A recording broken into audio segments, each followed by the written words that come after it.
மனோஜின் மனைவியும் ஹீரோயினா? வியக்க வைக்கும் லவ் ஸ்டோரி. வெறும் 48 வயசுல உயிரிழந்த மனோஜ் மலையாள நடிகையான நந்தனாவை காதலிச்சு கல்யாணம் பண்ணாரு.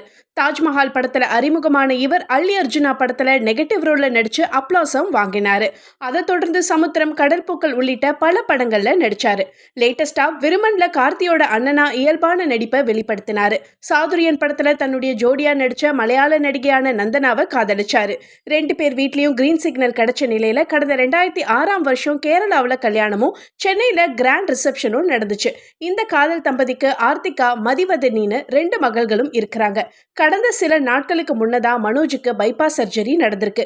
இப்படிப்பட்ட சூழ்நிலையில தான் மனோஜுக்கு திடீர் மாரடைப்பு ஏற்பட்டிருக்கு. ஹாஸ்பிட்டலுக்கு அழைச்சிட்டு போற வழியிலேயே அவர் உயிர் பிரிந்தது சோகத்துடைய உச்சம். மகனை பறிகொடுத்த பாரதி ராஜா கதறி அழுது தடுமாறி கீழே விழ போயிட்டாரு.